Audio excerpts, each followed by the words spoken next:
Hello les Illustros et bienvenue dans ce nouvel épisode du petit podcast où dans un premier temps il sera question du long métrage Fresh et dans un deuxième temps il sera question des nombreuses bandes annonces qui sont sorties dernièrement et qui annoncent des choses ma foi très intrigantes dont il faut parler. Sur ce c'est parti pour cet épisode qui risque d'être un poil plus long que d'habitude, mais écoutez, on va parler de choses qui je pense vont vous intéresser. Allez, c'est parti. Bienvenue dans le petit podcast et bonne écoute. It's about giving yourself over to somebody. Ok, tout d'abord parlons de Fresh, sorti le 4 mars 2022 sur Disney+, et réalisé par Mimi Cave. Mimi Cave étant une réalisatrice américaine qui, avec Fresh, signait, il me semble bien, son tout premier long métrage. Elle va bientôt signer son deuxième long métrage qui sortira, lui, pas sur Disney+, mais sur Amazon Prime Video. Décidément, c'est une réalisatrice qui est habituée aux plateformes, et ce second long métrage se nomme Welcome to Holland et comptera à son casting une certaine Nicole Kidman. D'ailleurs, continuons de parler de casting puisque Fresh a de bien beaux noms à son casting, à savoir Daisy Edgar-Jones, une actrice que j'aime beaucoup, qu'on a pu voir dernièrement dans Twisters, mais qu'on a pu voir également et surtout dans la série Normal People aux côtés de Paul Mescal. Personnellement, je l'avais découvert il y a de ça quelques années dans le très beau Là où chantent les écrevisses. Vraiment, si vous n'avez pas vu ce long métrage et que vous avez l'occasion de le voir, eh bien jetez-vous dessus. Et dans Fresh, aux côtés de Daisy Edgar-Jones, nous retrouvons notre cher Sebastian Stan, notre cher soldat de l'hiver qui n'arrête pas de plus en plus nous impressionner dans ses choix de carrière et dans ses prestations. La dernière fois que je l'avais vu jouer, c'était dans The Apprentice. Il était excellent et le film était très bon. Et là, copain, je vais mettre un stop. Je te conseille de découvrir mon avis sur Fresh après avoir vu le long métrage, et je te conseille surtout de découvrir le long métrage comme je l'ai découvert, c'est-à-dire vierge de toute information. J'ai vu popper le film sur Disney+, je me suis dit ok, il y a Sebastian Stan, il y a Daisy Edgar-Jones, j'aime bien ce casting, j'ai vu un tout petit peu le résumé, je l'ai lancé, et je me suis pris une sacrée baffe. Ah ouais, je me suis pris une sacrée baffe dans la gueule. Après copain, oui c'est toujours à toi que je m'adresse, si tu as déjà vu le long métrage ou si tu t'en cognes royalement de l'aspect surprise qu'il comporte, eh bien tu peux continuer à écouter mon avis. Voilà, j'ai pas de fin à cette phrase.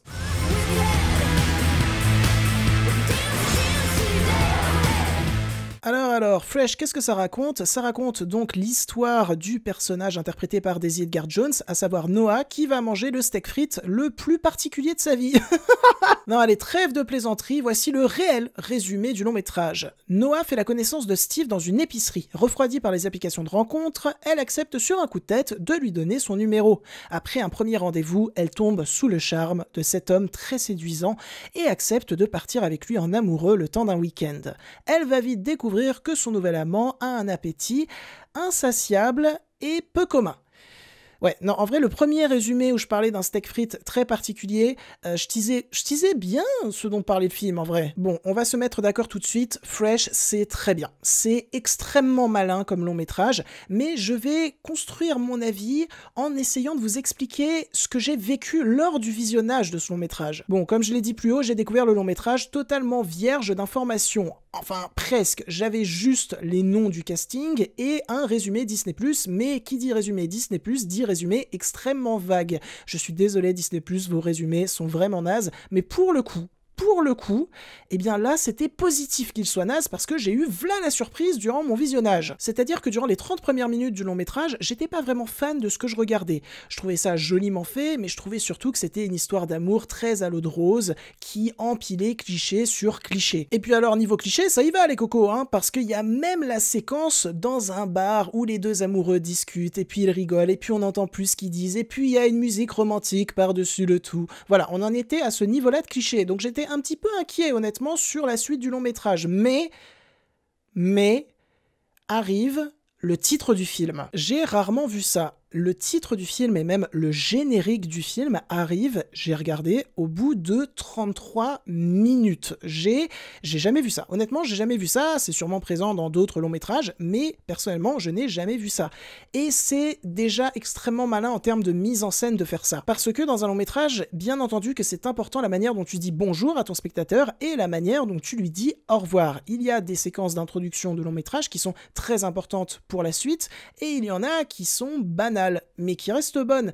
Là, c'est autre chose. Au moment où apparaît le titre et s'enchaîne le générique, j'ai senti comme une volonté de nous dire à nous spectateurs, tout ce que tu as vu avant l'apparition de ce titre, bah c'est factice. C'est une sorte de paradis artificiel dans lequel on t'a baigné, dans lequel on t'a un petit peu hypnotisé, et maintenant, devine quoi ? On t'emmène en enfer, au dernier étage de l'enfer. Et c'est vraiment giga abrupt, c'est-à-dire que durant les 30 premières minutes, tu as une mise en scène somme toute banale, qui ressemble même à une mise en scène de téléfilm, et dès qu'apparaît le titre et que s'enchaîne le générique, le long métrage change radicalement de style.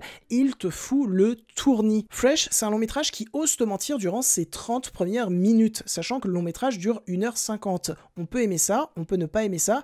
Personnellement, ça m'a réellement intrigué. Dès qu'il y a eu l'apparition du titre, j'ai senti en moi un changement radical de mon attention vis-à-vis du long métrage. Cette attention était portée d'une certaine inquiétude vis-à-vis de ce que le long métrage allait me montrer par la suite. Fresh, c'est un long métrage qui te kidnappe. Non seulement Daisy Edgar Jones est la proie de Sebastian Stan, mais toi, spectateur, tu es la proie de Mimi Cave. Fresh, c'est un long métrage qui, au bout de ses 30 premières minutes, remet en cause chez toi, spectateur, la façon dont tu peux te laisser facilement bercer par des illusions. Ce qui fait que, quand tu vois de quoi le long métrage parle, eh bien, ça offre un propos méta qui est franchement malin. La manière dont c'est fait, c'est tout sauf grossier. Et d'ailleurs, c'est l'une des qualités du long métrage, c'est que par la suite, il va éviter de tomber dans le grossier, il va continuellement rester dans le malin. D'ailleurs, pour continuer sur les qualités, j'ai parlé de tournis tout à l'heure, et c'était tout sauf anodin, puisque le long métrage m'a réellement mis le tournis dans ce qu'il te montre, dans ce qu'il ne te montre pas mais te fait entendre à la place,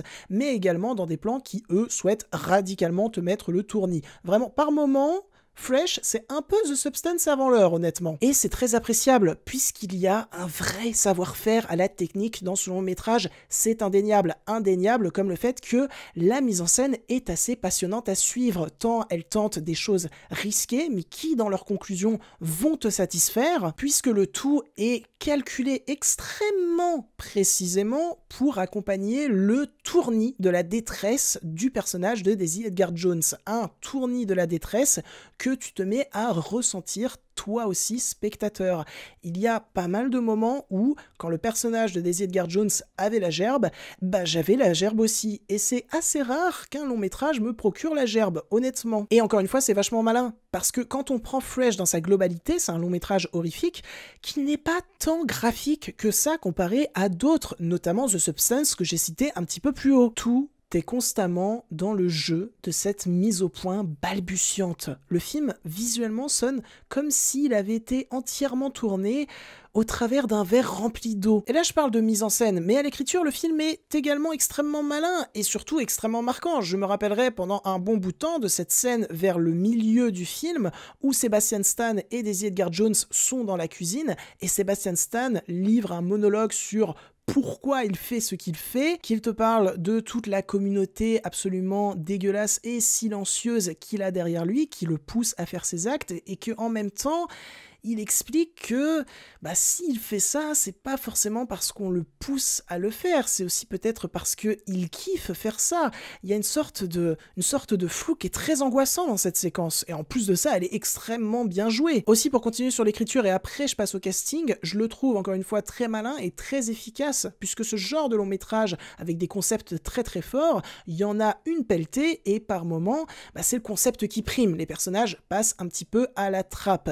Et là, c'est pas le cas. C'est-à-dire qu'au lieu de nous montrer seulement comment Daisy Edgar Jones essaye de survivre, on va continuer à la développer en filigrane et on va continuer à développer également le personnage de Sebastian Stan, alors que une fois qu'on se rend compte qu'il est complètement fucked up, on aurait pu s'arrêter là, et c'est pas le cas. Et ce que raconte donc le personnage de Sebastian Stan, c'est vraiment très perturbant, et ce que raconte le personnage de Daisy Edgar Jones sur la manière dont elle va à son tour hypnotiser le personnage de Sebastian Stan, là aussi c'est très percutant. Après ces 30 premières minutes de film, qui devient la proie, qui devient le prédateur, c'est très bien compté. Et donc, concernant le casting, au-delà du fait qu'il est extrêmement convaincant, je me suis rendu compte à quel point il était bien choisi. Parce que Sebastian Stan, même s'il a joué dans des productions hors MCU qui ont fait un petit peu de bruit, pour beaucoup, c'est encore le Winter Soldier. Et là, t'as ce long métrage qui débarque sur Disney+, qui débarque sur Hulu aux États-Unis, il me semble, où il joue un malade mental complet, un personnage aux antipodes du Winter Soldier. Donc encore une fois, c'est vachement malin pour marquer ton spectateur ou ta spectatrice qui est habitué à voir Sebastian Stan jouer un rôle d'un good guy. Bon, après Winter Soldier, il a eu quelques petits soucis, il a été un petit peu méchant dans le MCU, mais bon, Winter Soldier méchant dans le MCU, ça n'a rien à voir avec Sebastian Stan méchant dans Fresh, hein. Alors ça, je peux vous le garantir. Mais donc voilà, Fresh, ça peut se résumer à... c'est vachement malin. C'est un film qui est toujours sur Disney+.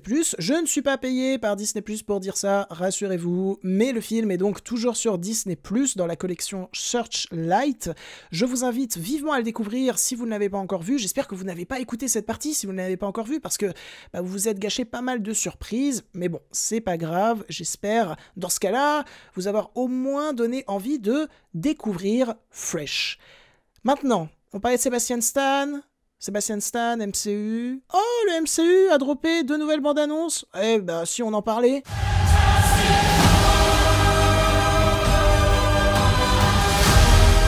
Ça y est, Marvel revient dans la course après n'avoir sorti qu'un seul film en 2024, à savoir Deadpool et Wolverine, un film que je n'avais pas beaucoup aimé mais que je ne déteste pas non plus. Et bien cette année, ils reviennent avec 3 films, à savoir Captain America Brave New World, un film qui sort la semaine prochaine et dont honnêtement j'en ai pas grand chose à foutre. Ensuite, ils sortent Thunderbolts, là j'en ai un petit peu plus quelque chose à foutre, j'en parle juste après puisqu'il y a eu un trailer qui est sorti au Super Bowl.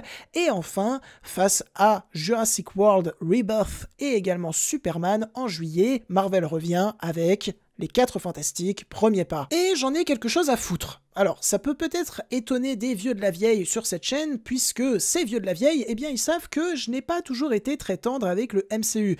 Même, je crois n'avoir été tendre avec le MCU qu'avec ma critique de l'époque sur Doctor Strange 2 et ma critique de l'époque sur les Gardiens de la Galaxie 3. Et là, c'est assez marrant parce que j'en ai quelque chose à foutre de ce film, mais pas pour ce que vous pensez. C'est-à-dire que les personnages des 4 Fantastiques en soi, je m'en fous un petit peu. Non pas que ce soit des personnages que je trouve nazes, c'est juste que je n'ai jamais grandi avec ces personnages-là. J'ai rattrapé le premier film des 4 Fantastiques l'année dernière, j'ai trouvé ça absolument naze. Après, je suis totalement ouvert à être extrêmement attaché par le futur à cette nouvelle version des personnages des 4 Fantastiques. Non, là, j'en ai quelque chose à foutre parce que, premièrement, je suis assez fan du casting. Ils sont allés chercher Pedro Pascal, Vanessa Kirby, mais également Joseph Quinn et surtout Ebon Moss-Bachrach. Voilà, j'ai galéré à dire son nom de famille, mais j'adore cet acteur.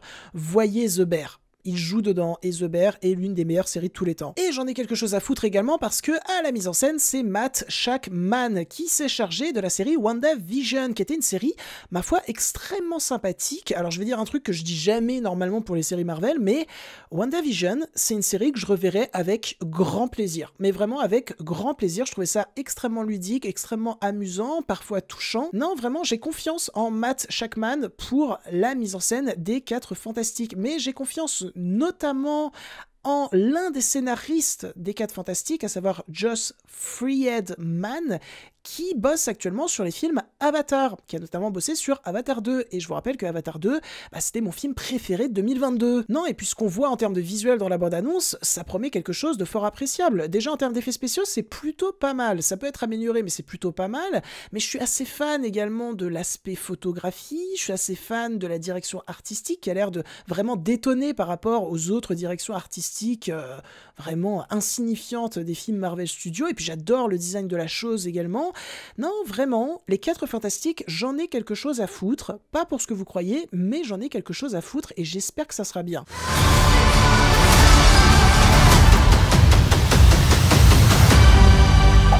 Alors, je vais tout vous avouer, en fait, Sebastian Stan, il m'a appelé, il m'a dit « S'il te plaît, tu peux vachement parler de moi aujourd'hui ?» Et je lui dis « Ouais, t'inquiète !»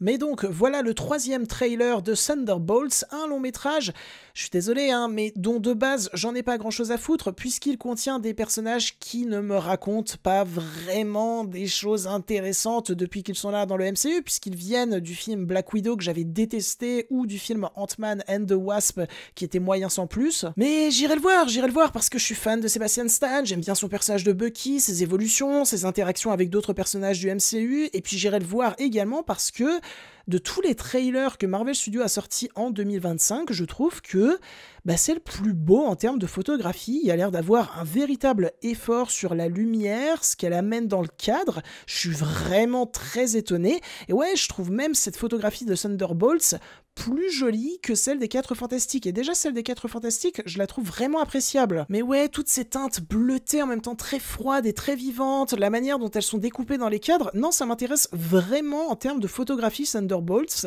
J'irai le voir déjà pour ça. Et puis après, ça se trouve, ça sera le meilleur des 3 films Marvel Studios de 2025. Ça créera la surprise, mais ça sera trop cool. Après, ce qui serait vraiment très cool, c'est que les 3 films soient bons.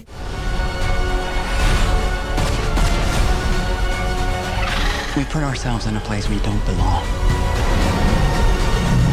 Et le voilà, le trailer qui me hype le plus parmi tous les trailers qui ont été dévoilés. Bon, Jurassic Park et Jurassic World, c'est une grande histoire. D'ailleurs, il y a un épisode d'Enfants du cinéma sur Jurassic Park et Jurassic World qui devait sortir il y a peu, mais finalement on l'a repoussé. Je vous promets, un jour il sortira sur la chaîne. Pour vous la faire courte, je trouve Jurassic Park 1 être un chef-d'œuvre, je trouve Jurassic Park 2 être très sympathique, je trouve Jurassic Park 3 être très très mauvais, je trouve Jurassic World être moyen, Jurassic World 2 sympathique et Jurassic World 3, ce film n'a jamais existé. Et là, ils décident de faire un Jurassic World 4 parce que apparemment le scénario est complètement ouf et que la passion prime sur ce projet, et non, absolument pas, c'est pour l'argent.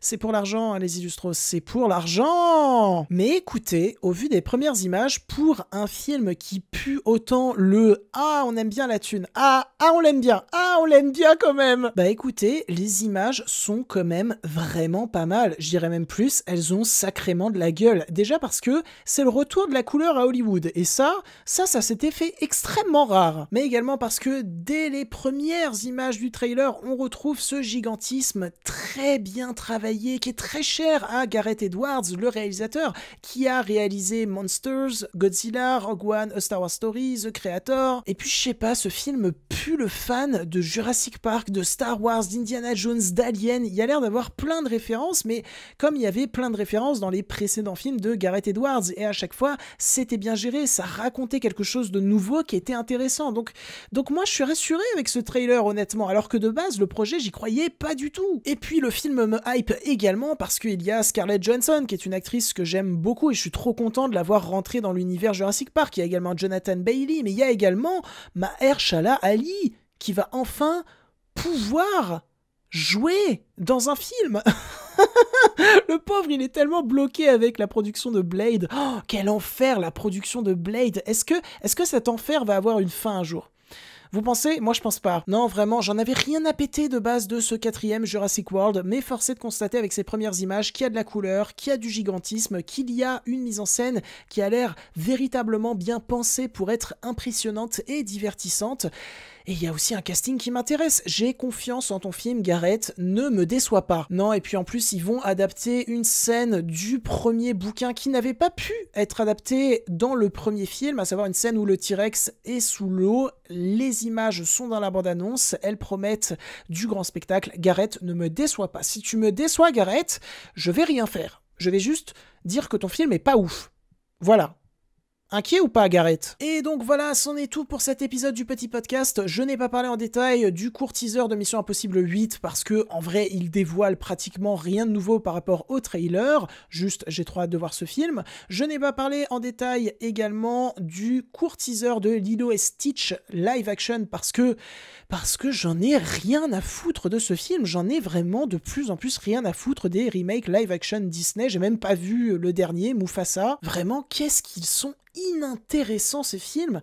Je pense que je me suis rarement autant foutu de films. Mais vraiment, honnêtement, quoi. Mais je les verrai sûrement, ces films, parce que j'aime beaucoup trop voir des films, que ce soit des bons films ou des mauvais films. On n'est que le 10 février et j'ai déjà vu 82 films cette année. S'il vous plaît, les Illustros, faites en sorte que je dorme. Le sommeil me manque.